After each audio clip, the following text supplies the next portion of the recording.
Hello students. In this session we will discuss about the remaining database system architectures.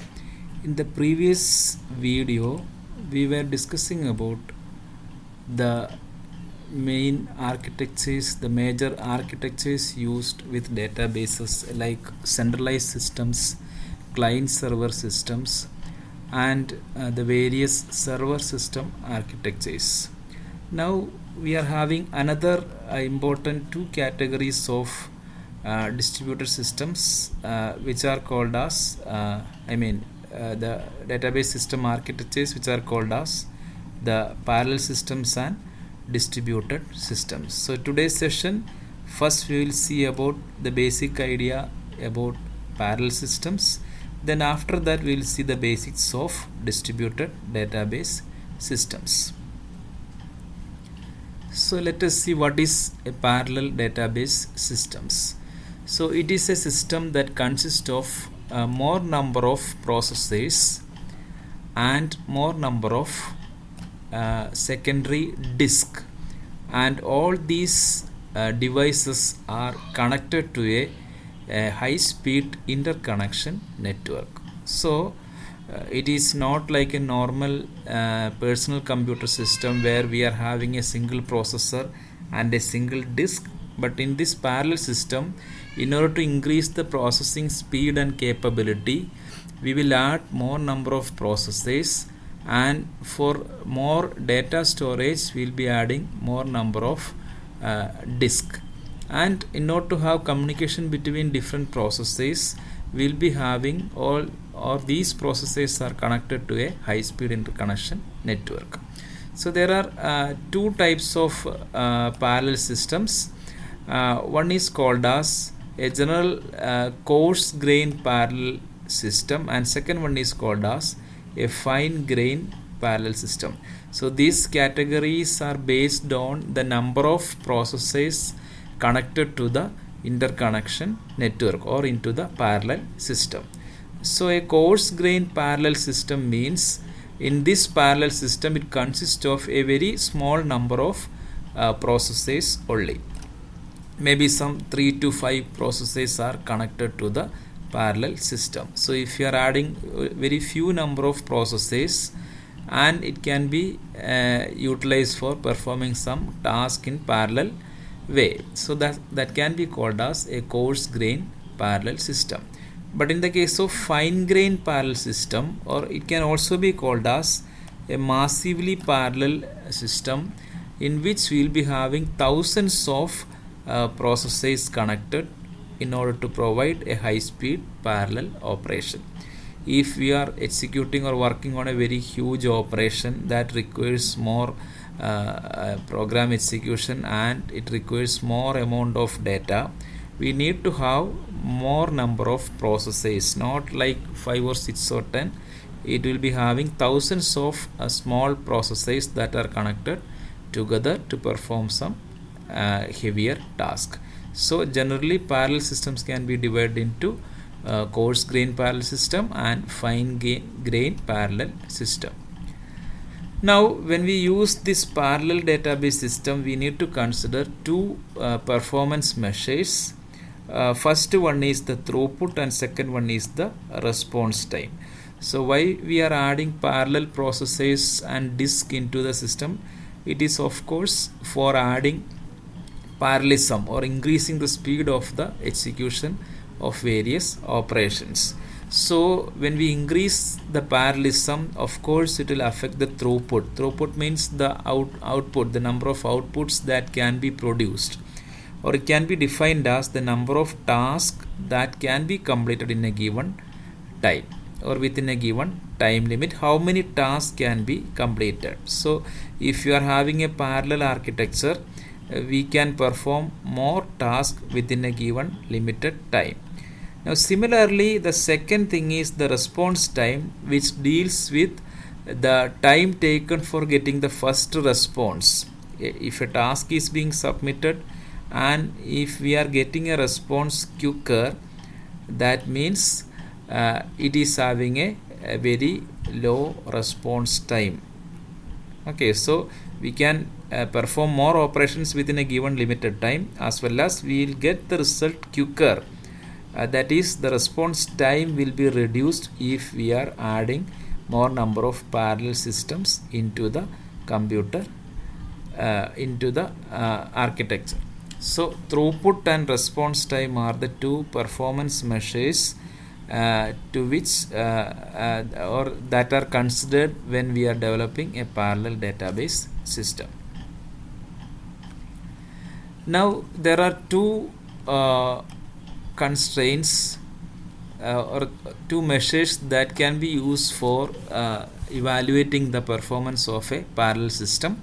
One is called as the speed up, and second one is called as the scale up. So as the name indicates, speed up is related to the increase in speed of execution, and scale up is related to the amount of task, the heaviness of task that is to be completed, how it will be affecting due to the increase in parallelism. Speed up means how much speed we are increasing. Scale up means how much process can be done, or more amount of data or processing can be done by using a parallel system. So for defining the speed up and scale up, we are giving some examples here. So first of all, we will see speed up. Speed up, for explaining the speed up, we are considering a situation where a fixed sized problem executing on a small system. So assume that we are having a system P. And the size of a problem is given to this particular system, a smaller system of size, for example 5k. For example, a 5k problem is given to a system which is a very smaller system. Small system in the terms, it is not a parallel system. It is it is having only less number of processes. And if the same task is given to a larger system with more number of processes, this is called as larger systems.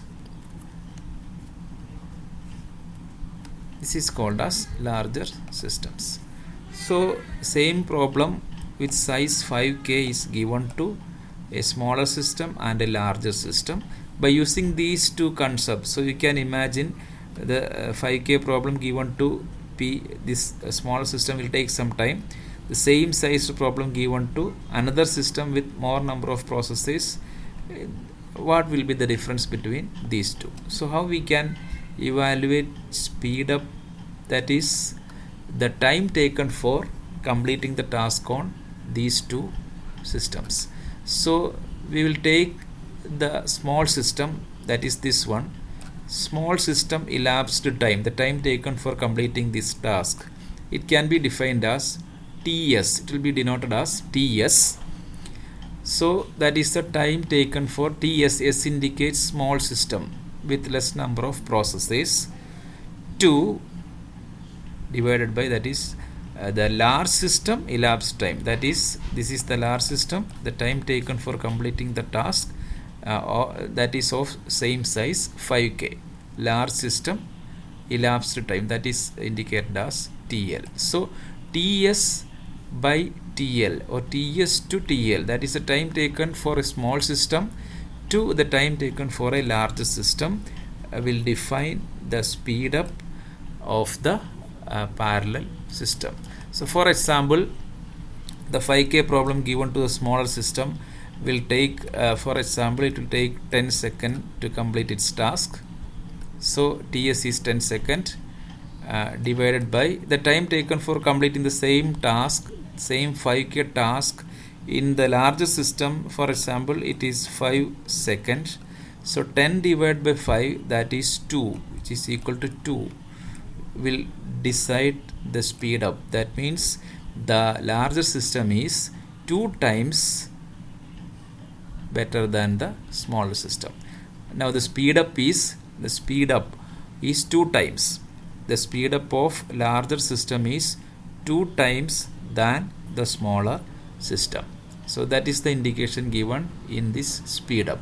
So if we increase parallelism by adding more number of processes, that is by forming a larger system with more number of processes, the time taken will be reduced. That means the speed up will be increasing more number of times when compared to the small system.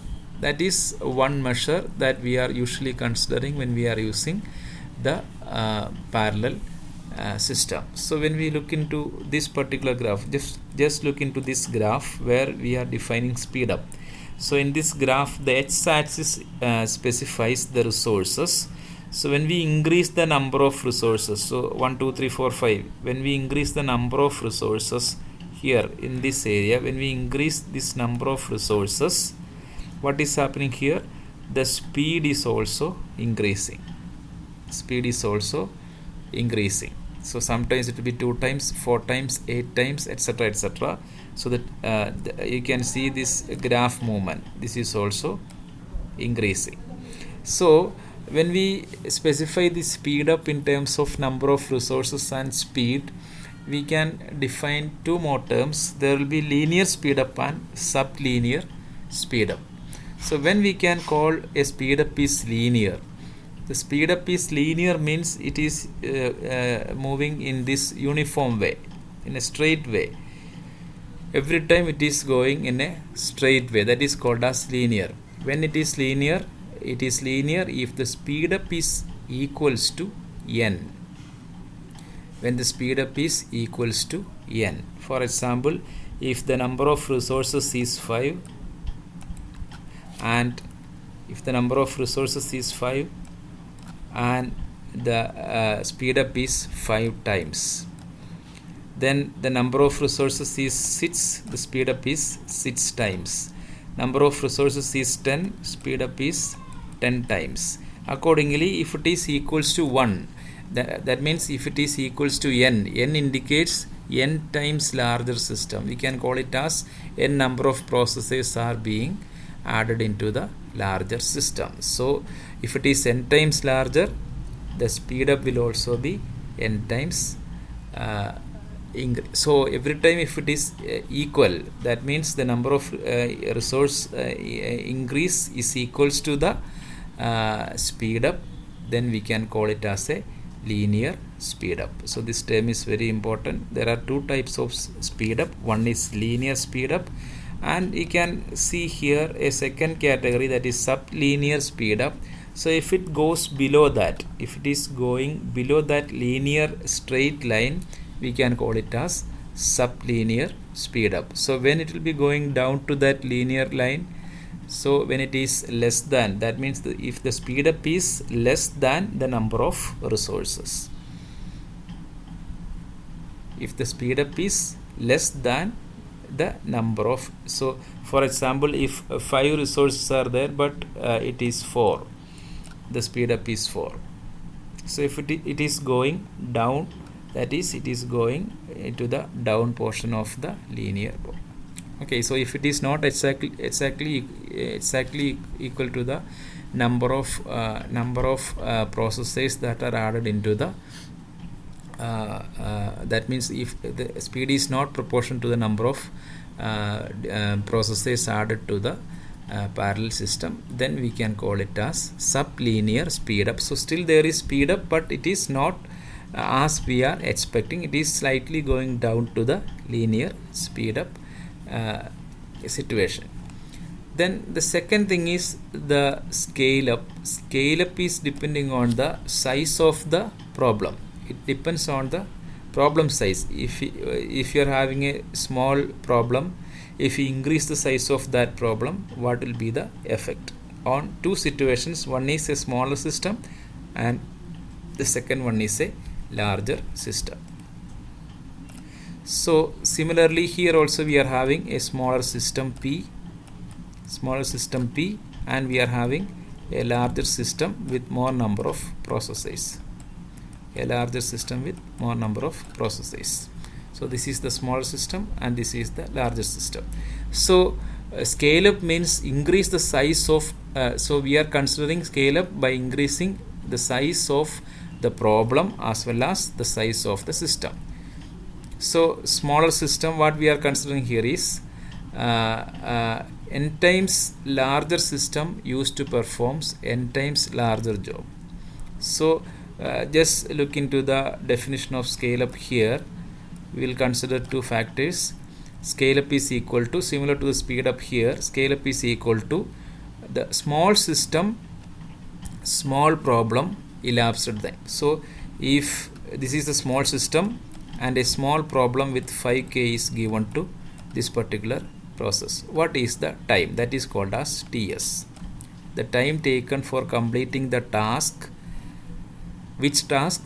A small task, a small problem that is given to the small system, and divided by a big system, big problem. So a big system is given here and the size is 50k, for example, a 50k problem. So we are increasing the size of problem into 50k.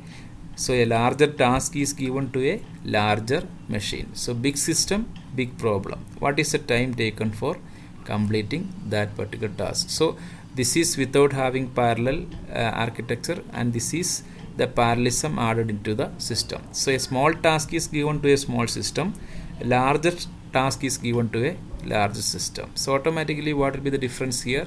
So here the scale up can be defined by giving TS divided by TL. That is the time taken for completing the task in the smaller system. For example, the time taken for completing the task for this 5k problem in this small system is 5 seconds, for example, divided by a larger problem is given to the larger system. A larger problem, but it is given to a larger system, so automatically it will not take more time. So I am assuming that it also takes 5 seconds. So the scale up can be 1. 5 divided by 5, that is 1. So the scale up can be defined as 1. It is on example only, there will be slight variation. So the scale up is given as 1 here. So automatically you can imagine a small task given to a small system and a larger task given to a larger system will be having almost equal time.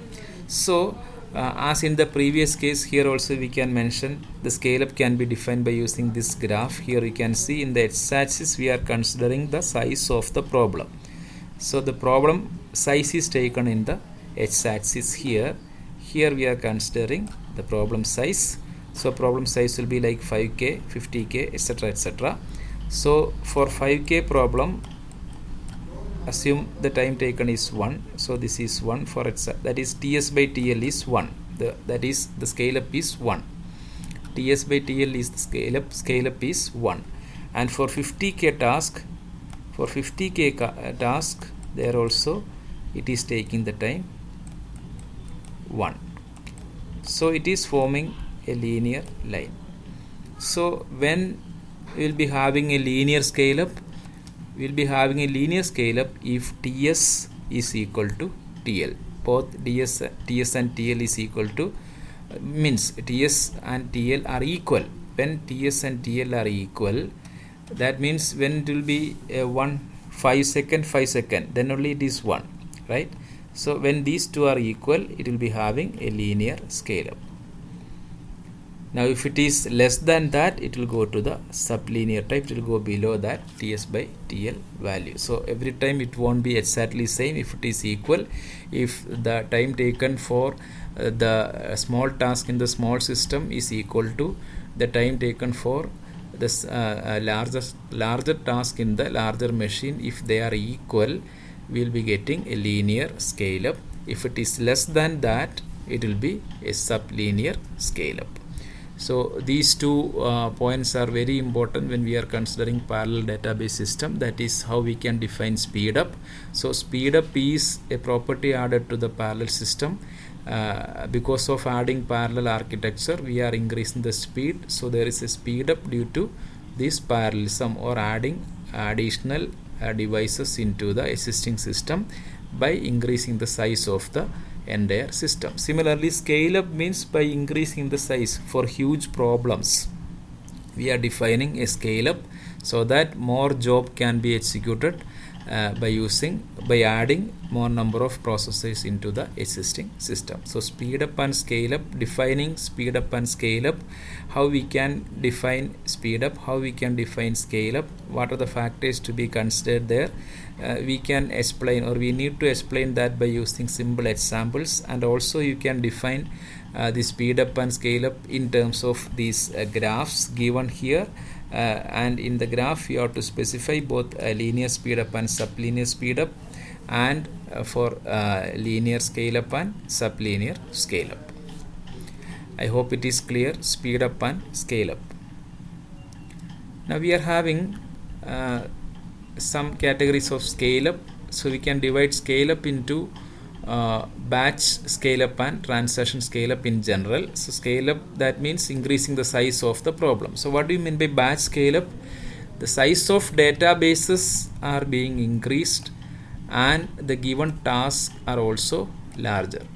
So if you are following such parallel architecture, we can call it as batch scale up. That means we are increasing the size of database as well as we are increasing the size of the task or problem that is given to the parallel system. So most of the database queries, most queries and scientific simulation all are following this category. We will be having some larger databases to access, and we will be having some larger tasks. It will be accessing the data in between. Now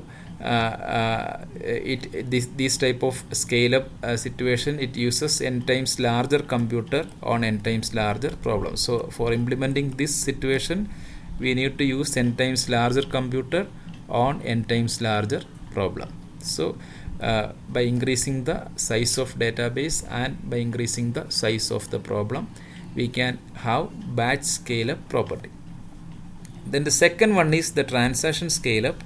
The transaction scale up is focusing on the number of transactions that are submitted to the system. So here in the batch scale up, we are focusing on the size of a single problem.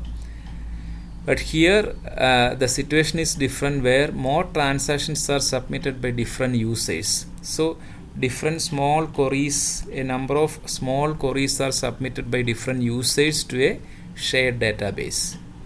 So it is followed in typical transaction processing as well as time sharing systems. So n times as many users submitting request, n times larger database as well as n times larger computer systems are required. So only thing is these two situations are different. So here the database sizes are larger as well as the problem sizes are also larger. A single problem is a larger problem, but here more transactions are so different smaller transactions are submitted to the parallel system, so that it can be given to a larger system or an n times larger computer, so that the entire transaction can be executed in a less amount of time. So this is well suited for parallel execution of various transactions. Now the different factors that are limiting the speed up and scale up. So every time we cannot assure that the speed up will be always there or the scale up will be always there, because we cannot always expect that linear scale up or linear speed up. So what are the reason why we'll be having some sublinear or that speed up is not as we are expecting in our parallel system? These are due to or we can simply say that all these are sublinear. In that graph you can see why it is sublinear for both these cases, speed up and scale up. There are some reasons, like first one is the startup cost. So as you know, when we are having more number of processors added into the parallel architecture, so for starting all those processes, it will be having some initial startup cost. So you can imagine for booting a single system itself, it will be taking some initial time. Similarly, if more processes are there, so in order to start that all the processes, it will take some computation time for starting all these processes. So that time will be wasted. Then only after starting all the processes, then everything will be okay, but there will be some initial delay in starting all the processes. So that is called as startup cost. Then the second factor that limits the speed up and scale up is the interference.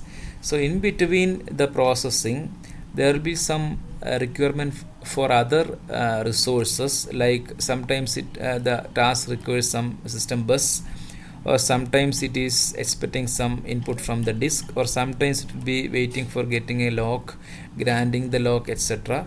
So for all this operation, every time, sometimes the bus will be busy, sometimes the disk will be busy, or sometimes the lock will be it cannot be granted. So there will be some time that is being wasted in between these access, in between the execution of a process. So due to that, there will be some delay in the entire parallel operation. So there will be some interference in between the execution of the parallel operations. Then the third point is called as skew. Skew is we are actually increasing the degree of parallelism. More parallel systems are being added, but for all these parallel processor will be having different service times. Different tasks will be having different times. So some task will be of smaller size, like 5K. Some task will be of some 5 MB, that is of larger size. So 5K task is given to one processor, 5 MB task is given to some other processor, but it will be finishing soon, but this will be taking some time. So we need to take the average execution time will be the average of all the task execution. So it is mostly depending on the slowest of the number of tasks available that is submitted to the parallel system. So even if one is completing, then their task will be completed. That depends on the slower task. Sometimes it will be a heavier task, or sometimes it will be a slower task. So it is so the degree of parallelism will be depending on the slowest executing task, because it will be depending on the completion of that slowest task. So that it doesn't mean that if one portion is taking only less time and that is being completed, we cannot say that the entire operations is completed, because the some of the tasks are still remaining. So we need to take the average execution time of all the tasks submitted to the parallel processes. So these are the different factors that limits it will create some problems to the parallel architecture. One is startup cost, interference, and skew. Now we will see some of the interconnection network architectures that are followed in parallel database systems. One is the bus architecture. As you see in this diagram, different processes are connected to a single common bus. So if this processor want to communicate with this processor, it will be passing through this bus. So when this is utilizing this bus, no other processor can access this particular bus. So only one-way communication is possible at a particular moment. So system components send data and receive data by using a single common bus. So it does not scale well with increasing parallelism. If we add more number of processes, we cannot have more processing by using system bus because of the drawback of the common bus added to the system. So it is applicable for a very small system with very few number of processes only. Now the second architecture that is commonly used is called as mesh architecture. As you see in this diagram, this is the mesh architecture. Each of the processes are connected to all its neighbor nodes. Components are arranged as nodes in a grid format. This is the grid format, and each component is connected to all its adjacent components. Each of these components are connected to the adjacent components. And we can also grow the number of components by increasing the communication link. So links can grow by growing the number of components. So it will be scaling better. That means we can add more processes or task into the if the parallelism are made by using mesh architecture, we can have a better scale than the previous architecture, that is called as bus architecture. So sometimes we are following this mesh architecture for providing parallel database architectures. Now the third architecture that we are following is a hypercube architecture. That is, each of the components present in this architecture are numbered in binary format. You can see this component is given the name as 001.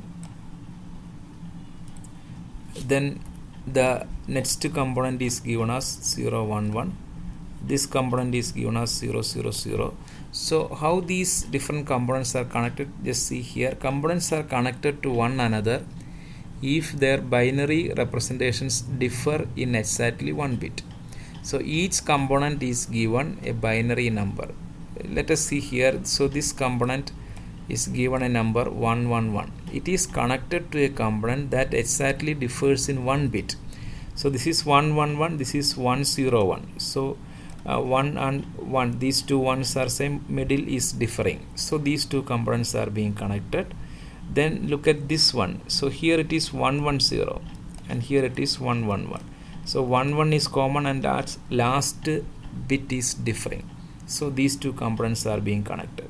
So by looking here 110 and 100, you can see this first one and last 0 that is common and middle 01 that is differing. So these two components are connected. So that is the way we are connecting different components in the case of a hypercube architecture. So that is another architecture that is followed for adding a multiple number of processes into the computer system. So the various interconnection network architectures that we are following is very rarely used bus, then mesh and hypercube architectures.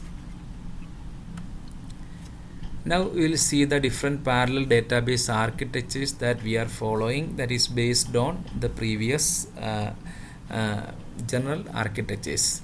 So there are 4 types of parallel database architectures. One is called as the shared memory. So shared memory, different processes are connected independently to a common network or bus, and it will be having a common memory. So independently there is no memory for all these processes. A common memory is being shared by all the processes, and some disks are also connected for access to all these processes. So the memory is being shared by different processes. That is called as shared memory architecture. Now second one is shared disk architecture. In this example you can see, we will be seeing in detail in our next upcoming slides. So shared disk, each of the processes will be having its own memory, its own private memories are available, but the disk is common and that is being connected to the interconnection network so that the process can access to the data whenever it is required. But memory access is easy because it is having its own private memory.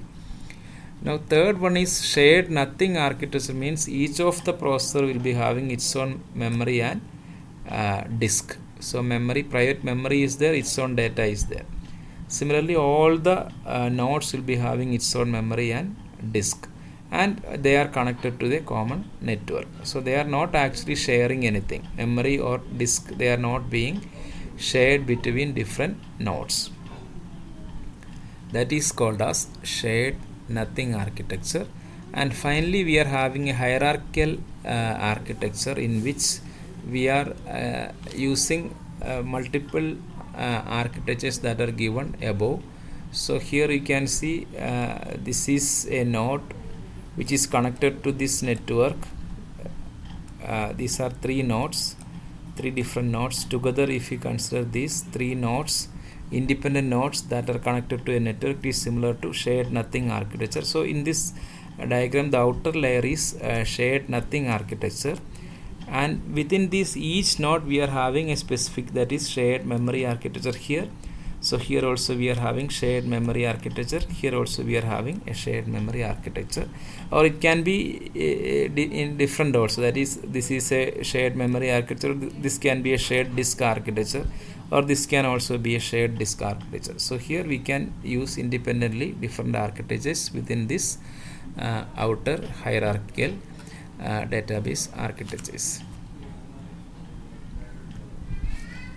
Now we will see some more details regarding shared these different architectures. So this is again being explained here, shared memory architecture. We will see the advantages and disadvantages of the shared memory architecture.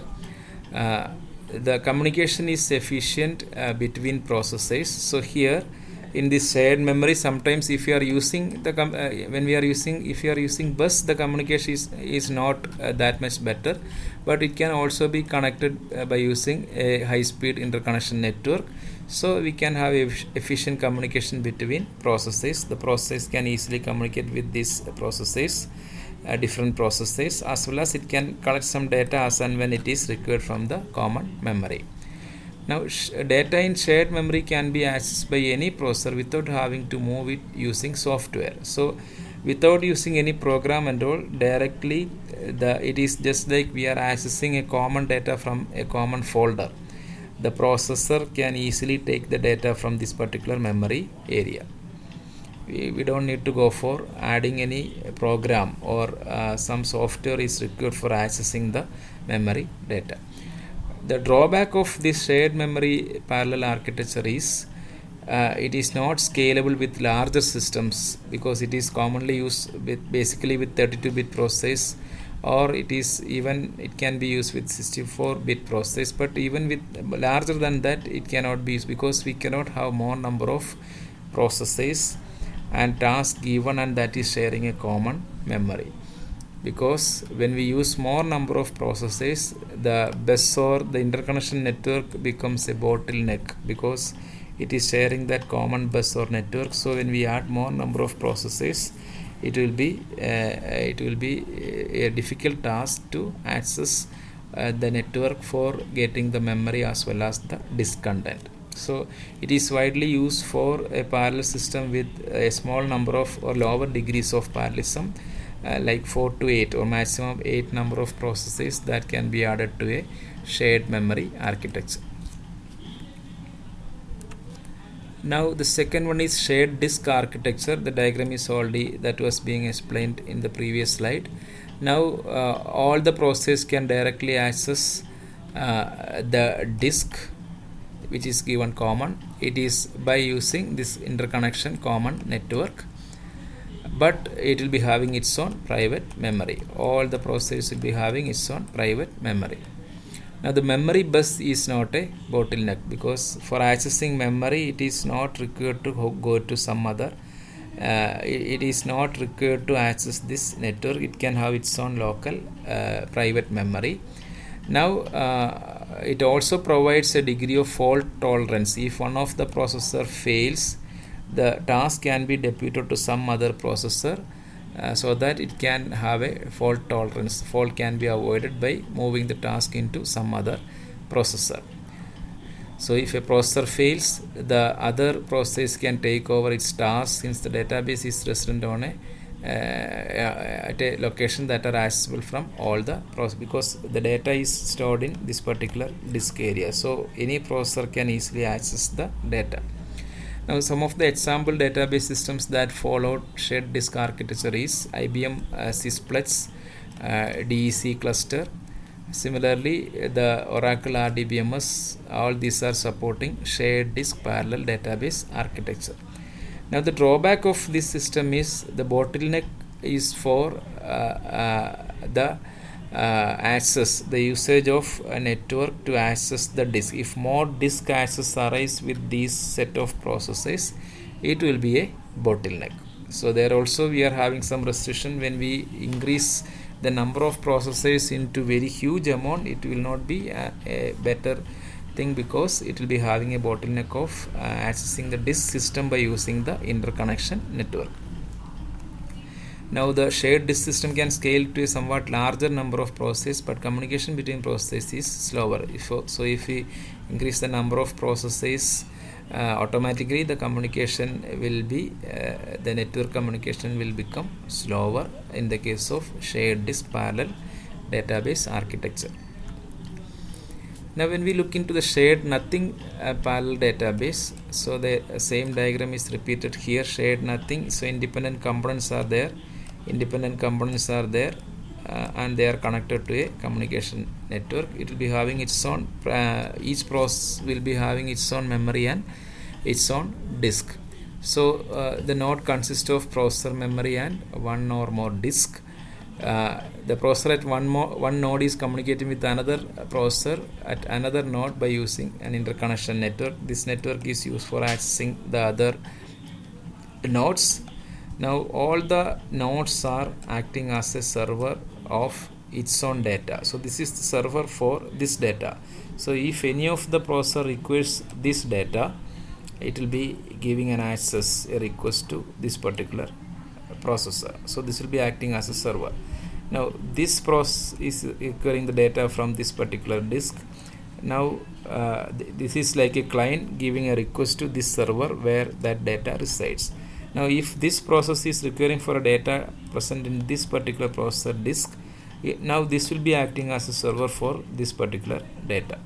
So every node will be acting as a server for the data residing in that particular node. So the example databases that follows shared nothing architecture are Teradata, Tandem and Oracle Ncube. These are examples database systems that follows shared nothing parallel database architecture. Now the data in local disk, so each of these disks cannot be accessed through interconnection network, thereby minimizing the interference of resource sharing. So local disk cannot be accessed, or local memory, so these two cannot be accessed through interconnection network by minimizing the interference of resource sharing. So most of the time, even if we are having this server concept, most of the time each of these nodes will be acting independently. So very rarely that is expecting the data from some other process. So there will be reduction in interference that is for accessing the data from some other node that is present in the network. So the shared nothing multiprocess can be scaled up to more number of processes, like thousands of processes can be added into this particular architecture without having more interference.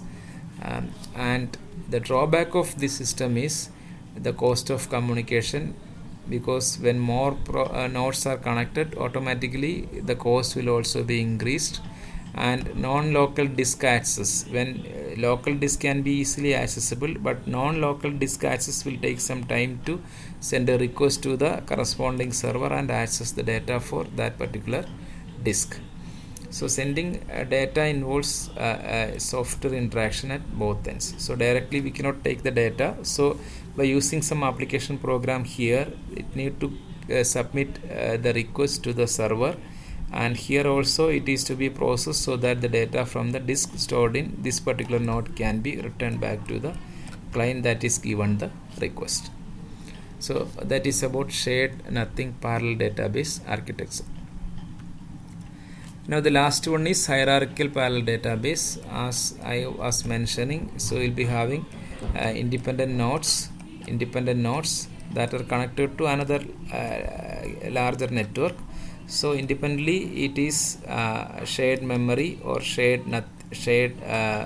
disk architecture, and globally it is shared nothing architecture, because this entire node is not connected to this node, and it is not connected to this node. So this is one node N1, this is N2, and this is N3. So these three nodes are independent nodes. So shared nothing architecture, but independently this N1 is shared memory architecture, N2 is shared memory architecture, N3 is shared memory architecture. So multiple types of parallel database architecture can be combined together to form a hierarchical parallel database architecture. So in this example, it is again explained here. Top level is a shared nothing architecture, and each node is either shared memory or it can also be a shared disk architecture. So it reduces the complexity of programming by using distributed virtual memory architectures. So when we add these different types of parallel database architectures together in a hierarchical format, we need to use the distributed virtual memory architectures for reducing the complexity, because as the number of nodes increases, the number of architectures also increases. So we should have some solution for that.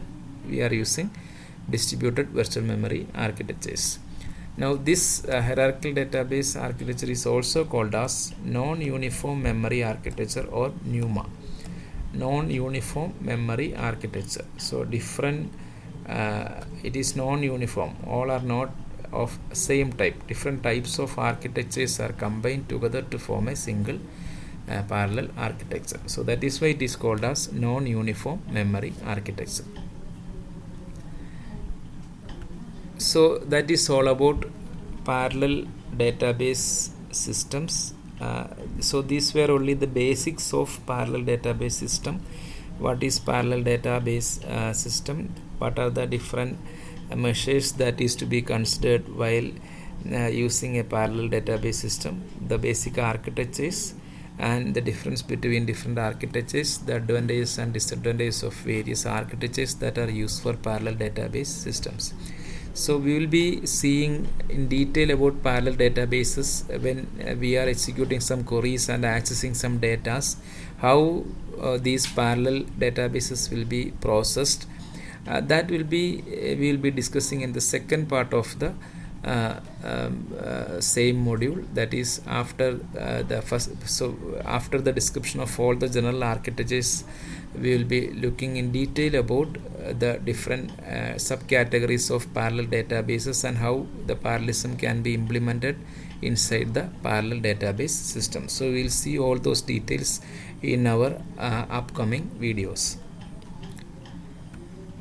Now here itself we will describe about the fourth category of database system architecture, that is called as distributed architecture or distributed systems. So what is a distributed system? As you can see in this diagram, the data is spread over multiple machines. So the data is spread over multiple machines. So these are different machines, and these machines are situated in different locations. So these locations are actually called as different sites or nodes. They can be either called as site or a node. So the data, some data are residing at site A. Here in this site A, some data are residing. Site B, some data are residing. Site C, some data are residing. So data is spread over multiple machines over the network.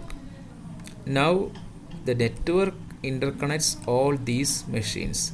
So into the communication network, all these machines are being connected, and that is being connected globally.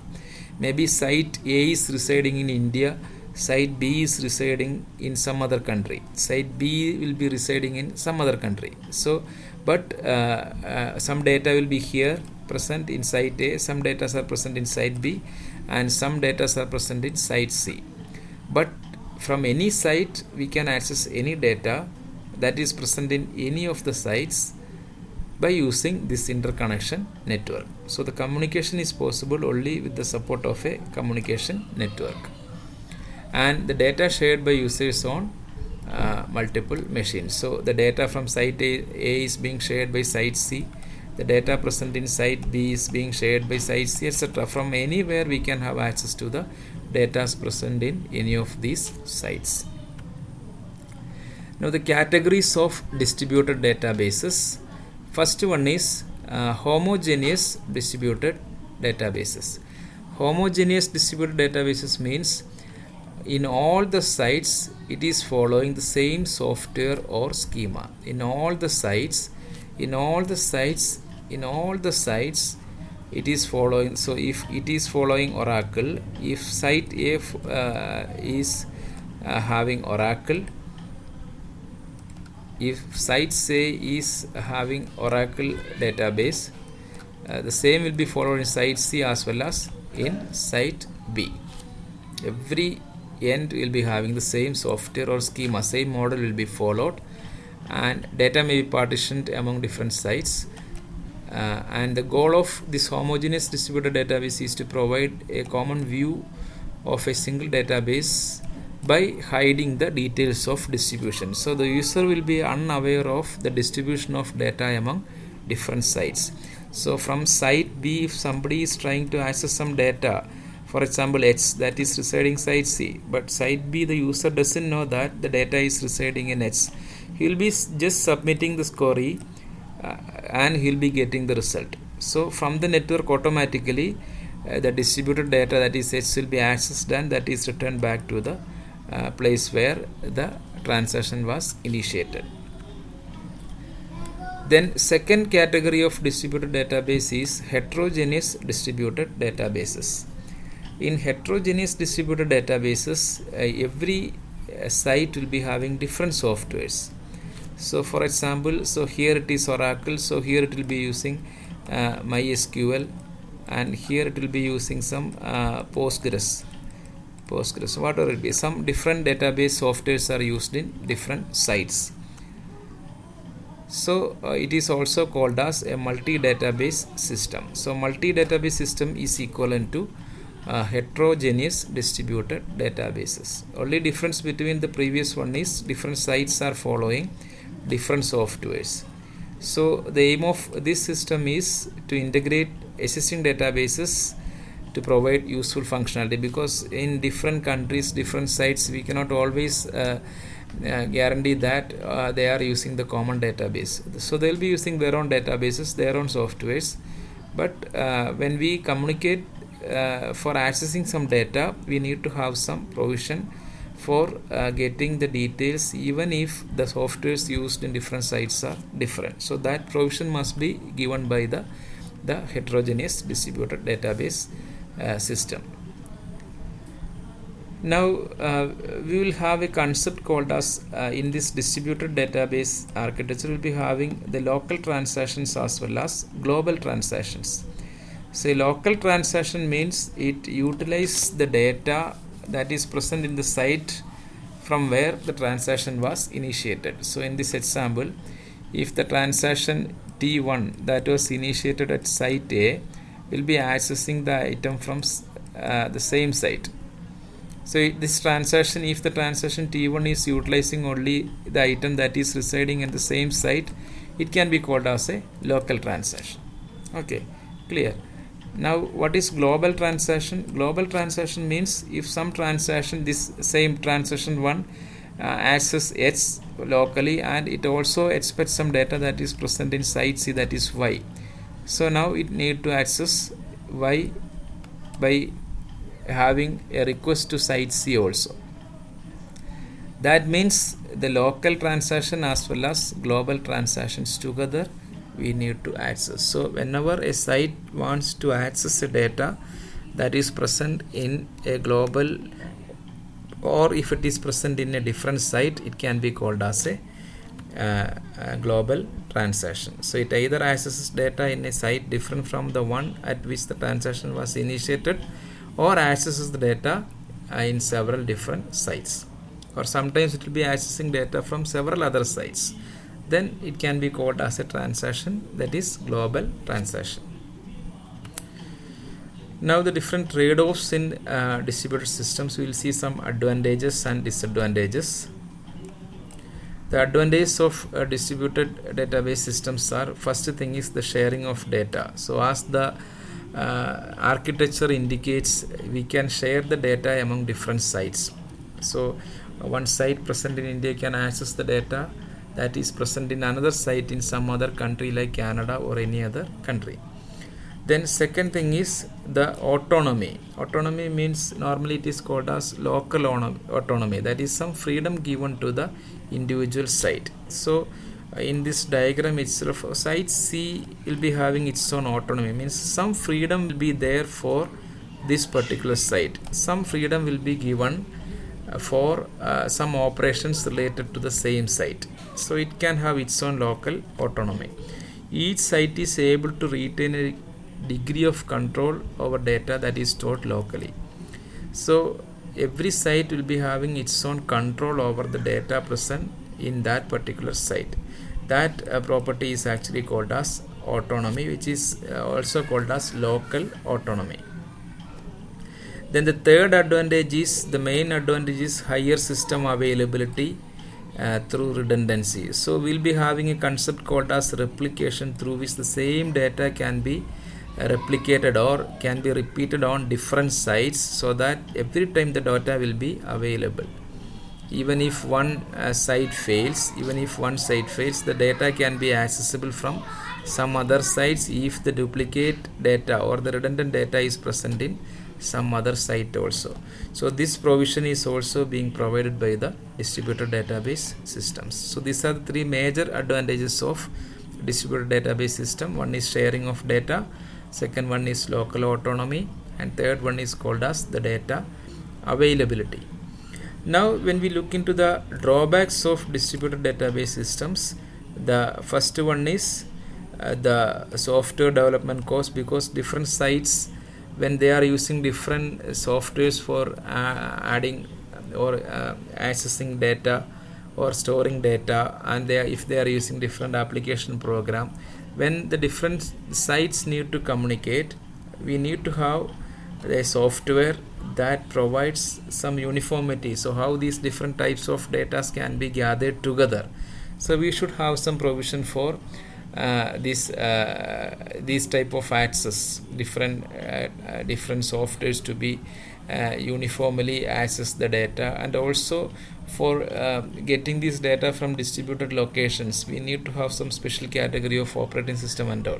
So the software development will be a heavy, costly one. Then the second thing is, there will be more chances of having bugs, greater potential for bugs, as it is connected to a global network. So any site may fail at any situation. We cannot predict that. So there will be more chances of having bugs when we are using a distributed system architecture. And also increased processing overhead. So sometimes if some data are so from every site the request will be arriving into different sites. So most of the time all the sites will be busy with accessing the request for some data, because some crucial data are present in some sites, and there will be processing overhead due to the usage of interconnection network every time for accessing the data present in each of these sites. So these are the disadvantages of using the distributed database architecture.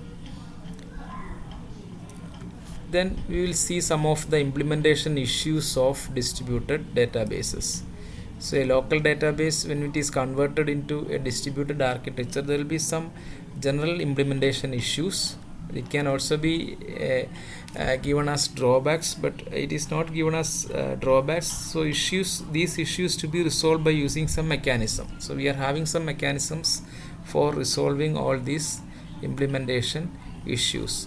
So first problem is, as you know, for all the transaction we should have the provision or property called as atomicity.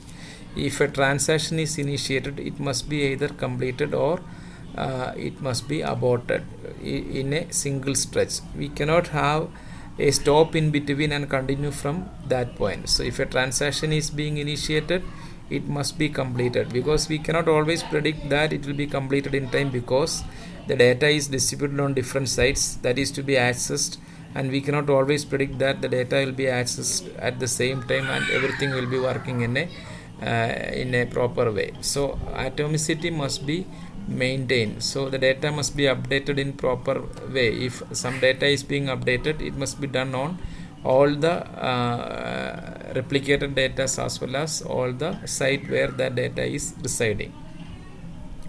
And also the transaction, so mainly atomicity means the transaction cannot be committed at one site and aborted at another. So if one site, if we cannot have the freedom of committing the transaction at one site, if it is trying to access the data from some other sites, it need to get the information from all other sites, and it should be intimated to all other sites before getting it committed. So everything must be done in a proper way, so that every time the data will be in a proper format. So for that purpose, it is using a two-phase commit protocol, generally called as 2PC. It is for ensuring atomicity, and the basic idea of two-phase commit protocol is to that is, by each site executes its transaction till just before to commit, then the decision of the commit will be decided by a common coordinator site. So every site will be looking into the coordinator, and as per instruction from the coordinator, every site will be doing its commit. So that is the basic idea of two-phase commit protocol, and each site must follow the decision of coordinator even if there is a failure while waiting for coordinator's decision.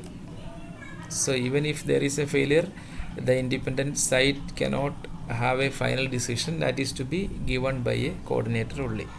So in order to do that, updates of transactions are logged. So we should have a log, and that is to be stored in stable storage, that is recording the stage as waiting stage, because after a failure it will be waiting for getting the information from the coordinator. And a two-phase protocol is not always appropriate. Some situation it is not a better choice. So that situation will be using some other mechanisms like persistent messaging mechanism and workflow. All these are the different mechanisms used for providing atomicity. So the major thing is two-phase commit protocol, and some other situation we are using persistent messaging and workflow methods. Then some other implementation issues of distributed databases are, first one is second one, that is distributed concurrency control. So when we try to access a concurrent access to a common data, that is to be controlled globally. So that is a difficult task. That is to be when we do that concurrency control, we need to have the detection of deadlock and management of deadlock. That is also required. Then similarly, distributed query processing is also another implementation issue. That is when we execute some query that is being distributed among different sites, and that is being that is accessing data from different sites. While doing that, we need to reduce the communication overhead, so that we can reduce the execution time as well as the bottleneck due to the communication overhead. So while using that query in the distributed environment, that communication overhead to be reduced. So that is another implementation issue. And the final one is replication of data items. So every time we need to have some replication of or duplication of data or redundancy of data items, that is used for the higher availability of data. So maintaining that replication of data in different sites is also not an easier task. So the distributed database system must provide a provision for providing this replication of data items, so that the data can be easily accessible from the different sites at any point of time. So that is all about the distributed database basics. We will see the detailed architecture of these distributed databases in our upcoming videos. So today's lecture we were discussing about both parallel databases and distributed databases in basic format, some basic definitions, and some basic issues related to these two categories of database architectures. So that's it for now. In the next video we will be discussing about the parallel databases in detail. Thank you.